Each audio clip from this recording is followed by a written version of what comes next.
muita gente gosta de falar, Fernando Henrique foi bom, Fernando Henrique foi isso, aquilo, tá bom, eu dou muito mérito e crédito ao Fernando Henrique na época dele que acabaram com a inflação, né? Acabaram não, terminaram com aquela inflação galopante, surreal, que estava acima de qualquer outro país do mundo.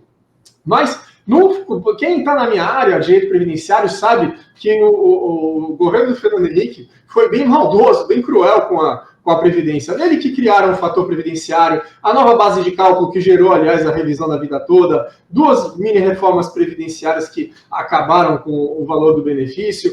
E no governo do Fernando Henrique Cardoso, houveram inúmeras MPs que refletiram na legislação federal. Por exemplo, um MP que acabava com a conversão do tempo especial. Você vê que a conversão do tempo especial acabou agora com a reforma da Previdência, só concede aposentadoria especial. Aquela conversão para aumentar o tempo não pode mais para o serviço trabalhado após 12 de novembro de 2019. Mas foi por emenda constitucional essa recente reforma. Eu juro, na época do Fernando Henrique Cardoso, a conversão foi extinta por medida provisória. E isso gerou uma briga, Caco, que foi até o Superior Tribunal de Justiça. Durante mais de 12 anos, a jurisprudência discutiu se existia ou não a possibilidade de conversão após 98, porque foi em 1998 que foi criada essa medida provisória. Um outro exemplo foi a medida provisória da má-fé presumida. Má-fé é quando o sujeito age com más intenções, nós sabemos. A má-fé não se presume, a má-fé deve ser provada. Então, vamos supor, se o INSS fala que o sujeito agiu de má-fé para obter o benefício, o INSS tem que provar, né? Por que não basta o INSS falar, olha, eu acredito que esse documento que você juntou está com cara de fraudulento? Não, o INSS, se falar isso, vai ter que provar. Então, a má-fé tem que ser provada, não pode ser alegada. Por que eu estou falando isso? Porque naquela questão de devolução do benefício pago, benefício que o recebido tem caráter alimentar, não pode ser devolvido. Então, se o INSS paga em erro, nós sabemos, o segurado não tem que devolver, porque é caráter alimentar. O benefício previdenciário, mesmo que pago por erro do INSS, só pode ser objeto de devolução se ocorrer má-fé do segurado. Quer dizer, se o INSS provar que o segurado fraudou, mentiu ou agiu de má-fé para obter aquele benefício,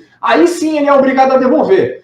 Qual a diferença? É que no governo de Fernando Henrique, em 1997, teve a famosa MP da má-fé presumida. No final dessa medida provisória, se não me engano era 1721, alguma coisa assim, estava escrito: quando o benefício for recebido em valor superior ao devido, presume-se a má-fé do segurado. Eu não estou brincando. Isso estava escrito em medida provisória, que iria virar lei. A má-fé presumida, isso não existe em nenhum país do mundo. Não estou brincando. Se você pegar os países menos desenvolvidos em matéria de legislação, se você tomar, por exemplo, qualquer ditadura no mundo, Coreia do Norte, qualquer que seja, não existe a má-fé presumida legalmente. Há uma lei que fale que a má-fé do segurado, a má-fé do cidadão é presumida, que não precisa ser provada. Então, olha mais ou menos o naipe do que foi esse governo, que muita gente fala que foi o melhor que o Brasil já teve. Então, isso a gente está falando aqui para deixar claro que, em matéria de benefício previdenciário,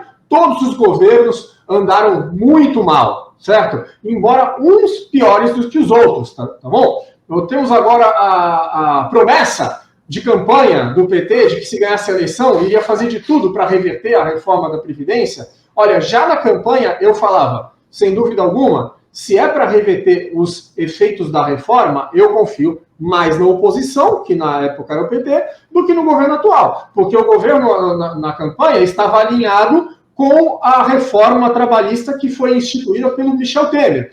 E o governo, durante a campanha, o governo anterior, era a favor de todos os itens da reforma trabalhista. Então, se a oposição prometia revogar a reforma trabalhista, eu apoiava. Só tinha um porém. Eles não podiam revogar, porque a reforma trabalhista foi criada, na maior parte, por emenda constitucional. Então, só a emenda constitucional poderia alterar isso. O governo jamais poderia. Eu já avisava naquela época. Não acreditem que fulano ou ciclano, Lula, Bolsonaro, qualquer um que seja, vai alterar alguma coisa com relação à reforma trabalhista, porque a reforma trabalhista foi emenda constitucional. Só pode ser alterada por emenda constitucional. Não pode ser alterada por decreto, medida provisória e nem por lei ordinária federal.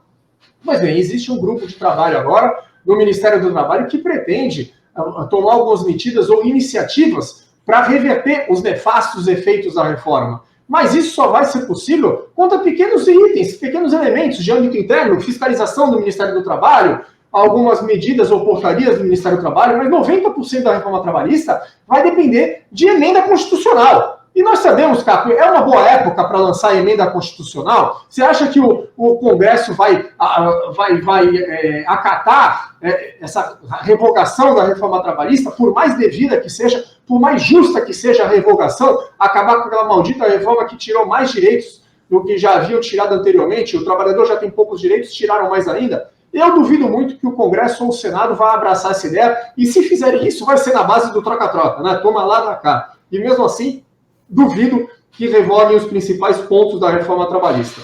Eu fugi um pouco do tema, mas só para a gente entender, pessoal, que não existe governo melhor ou pior com relação a benefício previdenciário e direito do trabalhador. Todos eles gostam de bater no trabalhador. Reforma tributária. Nós estamos vendo aí a classe média apanhar bastante, né?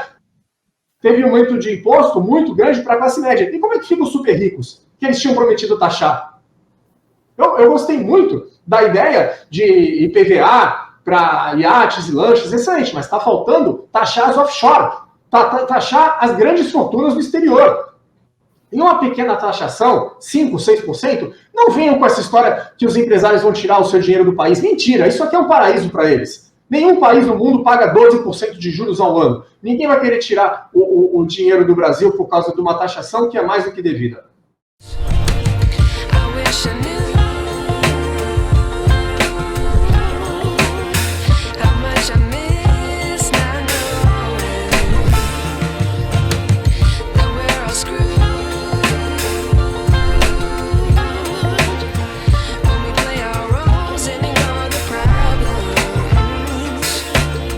I wish I knew.